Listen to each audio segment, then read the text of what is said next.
नमस्कार प्यारे विद्यार्थियों, राम राम, सत श्री अकाल, जय हिंद, जय भारत।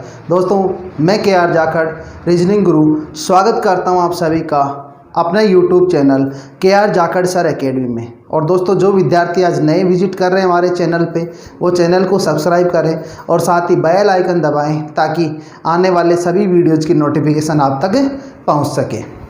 तो दोस्तों, उसी तड़कते भड़कते अंदाज में फिर से हम बात करने वाले हैं। आपका जो चैप्टर है बैठक व्यवस्था, उसके भाग 5 में हमने आपको एक होमवर्क का क्वेश्चन दिया था, जिसमें टाइप 3 के सेकंड पॉइंट की हम बात कर रहे थे, केंद्र से विपरीत मुख करके बैठे व्यक्तियों की संख्या। जिसमें होमवर्क का क्वेश्चन आपको दिया था, 7 व्यक्तियों से संबंधित एक क्वेश्चन आपके सामने था। P से लेकर W तक हमने P, Q, R, S, T, V तथा W केंद्र के विपरीत मुख करके एक वर्ग के इर्द गिर्द बैठे हैं। दोस्तों, ऐसे क्वेश्चन के लिए हमने आपको पहले भी बताया है, पहले भी एक अच्छा सा सुझाव दिया है कि हमेशा डबल सर्कल बना के, अर्थात डबल डायग्राम बना के हमें काम करना है। कितने व्यक्तियों की बात हो रही है? 7 व्यक्तियों की बात हो रही है। तो हमने 7 व्यक्तियों के लिए एक डायग्राम ड्रॉ कर लिया है कि 7 व्यक्तियों से संबंधित हमें चर्चा करनी है। और 7 व्यक्तियों से संबंधित जो सातों के सातों व्यक्ति है, वो सबका मुख कहाँ है? केंद्र के विपरीत है, अर्थात बाहर की ओर मुख करके व्यक्ति केंद्र के बाहर की ओर मुख करके एक गोले पर बैठे हैं और 7 व्यक्तियों की चर्चा हमें करनी है। तो डबल डायग्राम हमने पहले ही बना लिया है ताकि हमें बार बार अलग डायग्राम पे मेहनत नहीं करनी पड़े। और चलते हैं हम सीधे सीधे हमारे क्वेश्चन की कंडीशन पे। और बाहर की ओर मुख करके बैठे व्यक्तियों के बारे में आप जानते हैं, जब जब भी हम क्लॉकवाइज चलते हैं तो दाएं, और जब जब एंटी क्लॉकवाइज चलते हैं तो हम उस व्यक्ति के बाएं चलते हैं। अब क्वेश्चन में दिया गया है RV के दाएं तीसरा है। और मैंने कहा था आपसे कि जब केंद्र के विपरीत मुख करके व्यक्ति बैठे हो तो सबसे पहले ऊपर व्यक्ति को बैठाओ। V के दाएं तीसरा, तो हमने यहाँ किसको रख दिया? V को रख दिया। और V के दाएं यानी क्लॉकवाइज चलने पर पहला, दूसरा और तीसरा, यहाँ कौन आ जाएगा? R आ जाएगा। RV के दाएं तीसरा, तो यहाँ पर हमने V को रखा और पहला, दूसरा और तीसरा, यहाँ आ गया R। आगे रखा है जो T के दाएं दूसरा है। अब ये जो शब्द है वो किसके लिए आया है? V के लिए आया है। ये हमेशा अंतिम व्यक्ति के लिए आता है। तो V T के दाएं दूसरा है, तो T को कहाँ रखा जाए? T को यहाँ रखा जाएगा। तो T के दाएं क्लॉकवाइज पहला और दूसरा, यहाँ कौन आ जाएगा? यहाँ पर V आ जाएगा। तो यहाँ हमने किसको रख दिया? T को रख दिया। आगे की कंडीशन पढ़ते हैं।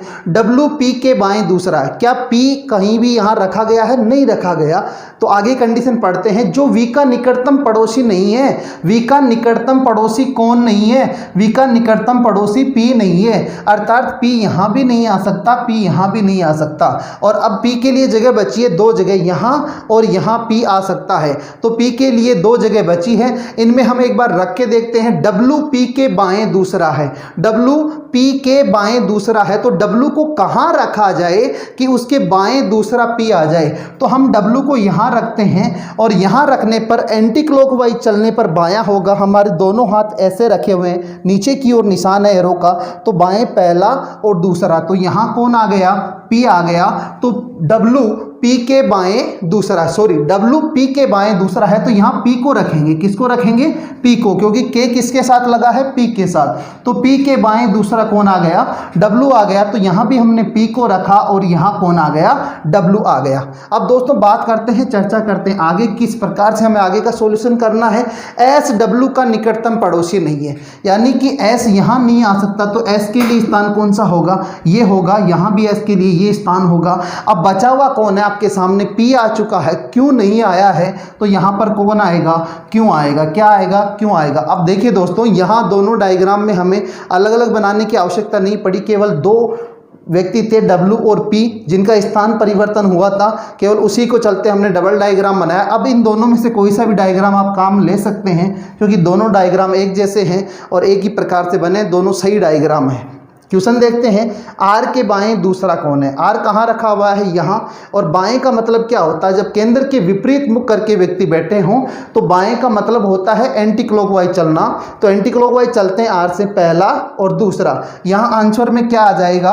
आपके पहला जो क्वेश्चन है उसका आंसर हो जाएगा Q। क्या हो जाएगा, क्यों हो जाएगा। अगला क्वेश्चन है P के दाएं तीसरा। P के दाएं हमें देखना है और दाएं का मतलब होता है हमेशा क्लॉकवाइज चलना। कब, जब केंद्र के विपरीत मुख करके व्यक्ति बैठे हों। तो पहला, दूसरा, तीसरा। तो आपके सेकंड क्वेश्चन का जो आंसर है वो क्या हो जाएगा, P के दाएं पहला, दूसरा और तीसरा क्या हो जाएगा, V हो जाएगा। और थर्ड क्वेश्चन है Q के बाएं तीसरा। अब Q के बाएं चलना है मतलब एंटी क्लॉकवाइज चलना है, और Q के बाएं पहला, दूसरा और तीसरा कौन आ जाएगा, T आ जाएगा। तो Q के बाएं तीसरा कौन हो जाएगा, T हो जाएगा। उम्मीद है दोस्तों ये क्वेश्चन आपको अच्छे से समझ में आ गया है। ये क्वेश्चन अच्छे से समझ में आ गया तो बात करते हैं भाग 6 की, जिसमें एक ही केंद्र में, एक ही गोले में केंद्र के विपरीत मुख करके तथा केंद्र की ओर मुख करके कुछ व्यक्ति केंद्र के विपरीत तथा कुछ व्यक्ति जो केंद्र की ओर मुख करके बैठे हैं, उस प्रकार के क्वेश्चन की हम चर्चा करते हैं।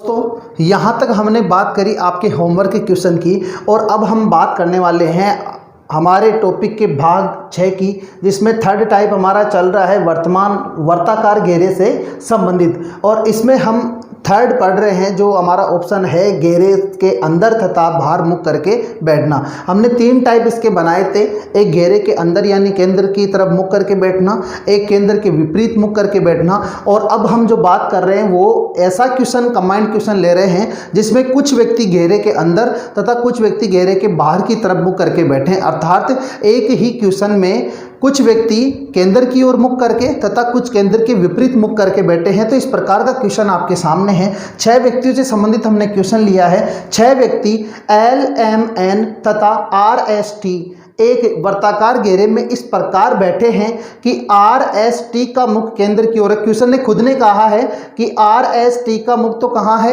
केंद्र की ओर है, तथा LMN में से किन्हीं 2 का मुख बाहर की ओर है। अर्थात कहने का मतलब क्या हुआ, कोई 2 व्यक्ति होंगे L, M और N में से जिनका मुख केंद्र के बाहर की ओर होगा, जबकि 4 व्यक्तियों का मुख केंद्र के अंदर होगा। 4 व्यक्ति कौन से, 3 हो गए RST तथा 1 व्यक्ति कोई होगा L, M और N में से। आगे कंडीशन दी गई है, RS के दाएं बैठा है, T के बाएं L है जिसके बाएं दूसरा M है, T के दाएं दूसरा N है जिसके बाएं S है। इस प्रकार से हमें कंडीशन दी गई है और 2 क्वेश्चन पूछे हैं कि बाहर की तरफ मुख करके कौन कौन बैठे हैं और T के बाएं दूसरा कौन है। तो सबसे पहले हम एक डायग्राम बनाते हैं, एक वर्ताकार घेरा बनाते हैं और उसी के आधार पर हम क्वेश्चन सोल्व करने वाले हैं। यहाँ पर हम 6 व्यक्तियों की सीटिंग अरेंजमेंट हमें करनी है। अभी तक हमें नहीं पता है कि बाहर की ओर मुख किन व्यक्तियों का होगा तथा अंदर की ओर मुख किन किन व्यक्तियों का होने वाला है।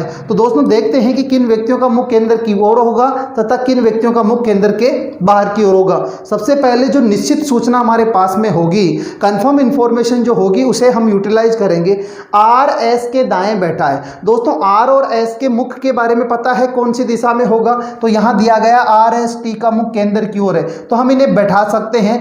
RS के दाएं बैठा है तो हमने यहाँ पर S को बैठाया और S के दाएं बैठा है। S के कहाँ बैठा है, R S के दाएं बैठा है, तो हमने यहाँ S के दाएं किसको बैठा दिया, R को बैठा दिया। किसको बैठा दिया, R को बैठा, सॉरी, इसका मुख केंद्र के अंदर की ओर होगा। कहाँ होगा, RST का मुख केंद्र के अंदर की ओर है, केंद्र के अंदर की ओर है, तो दाएं कौन सा होगा, एंटी क्लॉकवाइज चलने पर, और यहाँ कौन आके बैठेगा, R बैठेगा। RST इन तीनों का मुख कहाँ है, केंद्र की ओर है, तो S के दाएं कौन आ गया, R आ गया। यहाँ तक ये क्वेश्चन कंप्लीट हुआ।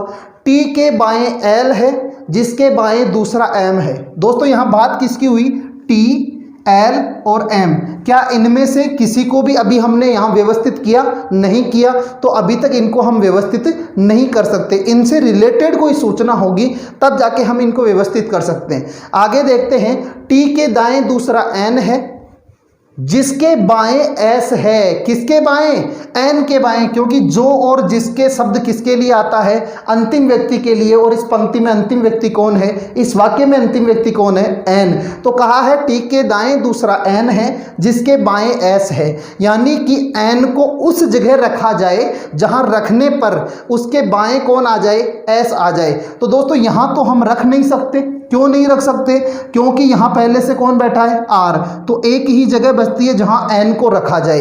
अब दोस्तों N का मुख एल एम एन में से किन्हीं दो का मुख केंद्र के विपरीत होगा अर्थात बाहर की ओर होगा, तो एन का मुख कौन सी दिशा में किया जाए, अर्थात केंद्र की ओर किया जाए या केंद्र के विपरीत किया जाए ताकि एन के बाएं एस हो जाए। तो हम जानते हैं यदि एन के बाएं एस को करना है यानी एंटी क्लॉकवाइज हमें बनाना है तो एन का मुख केंद्र के विपरीत होना चाहिए। बाएं को यदि एंटी क्लॉकवाइज बनाना है तो केंद्र के विपरीत मुख होना चाहिए। अब यहाँ पे केंद्र के विपरीत मुख हो गया किसका, एन का, तो एन के बाएं कौन आ गया, एस आ गया। कौन आ गया, एस आ गया। यहाँ ये कभी भी नहीं दिया गया कि जिसके ठीक बाएं एस है, लेकिन पहली जो प्रायिकता होगी वो क्या होगी कि उसके ठीक पड़ोस में उसे बैठाया जाएगा। यदि ठीक पड़ोस में बैठाने से आंसर नहीं आता है तो हम एक स्थान और छोड़ के बैठा सकते हैं, लेकिन पहली जो प्रायोरिटी क्या होगी कि उसके ठीक पड़ोस में बैठाया जाएगा। अब कंडीशन हम चेक करते हैं, टी के दाएं दूसरा एन है और हमें पता है टी का मुख कहां होगा, केंद्र के अंदर की ओर होगा, मुख केंद्र की ओर होगा। तो टी को कहां बैठाया जाए कि उसके दूसरे स्थान पर आ जाए, तो हमने टी को यहां बैठाया जिसका मुख कहां है, केंद्र की ओर। अब देखिए टी के दाएं, जब केंद्र की ओर मुख होता है तो एंटी क्लॉकवाइज चलने पर क्या आता है, दाएं आता है। तो टी के दाएं पहला और दूसरा, यहां कौन आ गया, एन आ गया। तो दोस्तों तीन व्यक्ति जो केंद्र के अंदर की ओर मुख करके बैठे थे जिनका हमें पता था आर एस टी, उनकी व्यवस्था हो चुकी है।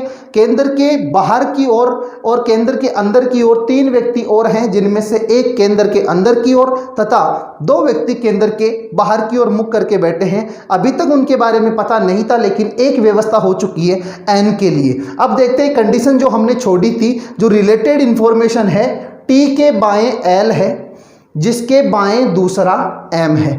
टी के बाएं एल है तो टी हमारे पास में है, टी के बाएं एल को बैठा सकते हैं। बाएं का मतलब जब जब भी केंद्र के अंदर की ओर मुख करके कोई व्यक्ति बैठते हैं तो उनका बायां कौन सा होता है, क्लॉकवाइज चलने पर उनका बायां होता है। तो यहाँ कौन आएगा, एल आएगा। अभी तक हमें ये नहीं पता है कि एल का मुख केंद्र की ओर है या फिर केंद्र के विपरीत है, लेकिन क्वेश्चन ने कहा टी के बाएं एल है जिसके बाएं दूसरा एम है। अब ये जिसके शब्द है वो किसके लिए आया है, ये एल के लिए आया। तो एल के बाएं दूसरा एम, हमें पता है एक ही स्थान बचता है जहां कौन बैठेगा, एम बैठेगा।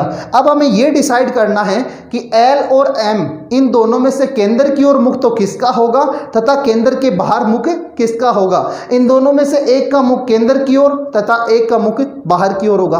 क्यों होगा, क्योंकि एल एम एन इनमें से किन्हीं दो का मुख बाहर की ओर है, अर्थात दो का मुख बाहर की ओर और एक का मुख केंद्र के अंदर की ओर होगा। एक का मुख आ चुका है जो बाहर की ओर है, वो कौन है, एन है। अब इन दोनों में से डिसाइड करना है, और वो डिसाइड कौन करेगा, ये जो वाक्य दिया गया है वो वाक्य आपके यहाँ डिसाइड करने वाला है कि कौन व्यक्ति केंद्र की ओर होगा तथा कौन व्यक्ति केंद्र के बाहर की ओर मुख करके बैठा होगा। और वाक्य दिया है जिसके बाएं दूसरा एम है, यानी कि एम को हमें एल के बाएं बनाना है। और एल के बाएं बनाने का मतलब क्या है कि एल के एंटी क्लॉकवाइज चलना होगा, और एंटी क्लॉकवाइज को जब बाएं बनाना हो इसका मतलब होता है केंद्र के बाहर की ओर मुख करके बैठना।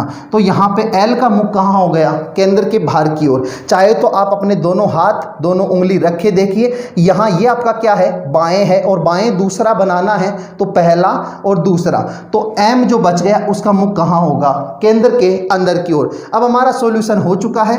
पहला क्वेश्चन है बाहर की तरफ मुख करके कौन कौन बैठे हैं, तो एन और एल ये बाहर की ओर मुख करके बैठे हैं, एन व एल बैठे हैं। आगे कहा है टी के बाएं दूसरा कौन है, टी के बाएं की बात कर रहा है। तो केंद्र के अंदर की ओर यदि व्यक्ति मुख करके बैठा है तो बाएं कौन होगा, क्लॉकवाइज चलने पर बाएं होगा। आप यहाँ पे दोनों उंगली अपनी रखे देखिए, ये आपका दायां ये बायां, तो बाएं चलने पर दूसरा व्यक्ति कौन है, आर है। तो टी के बाएं दूसरा कौन होगा, आर होगा।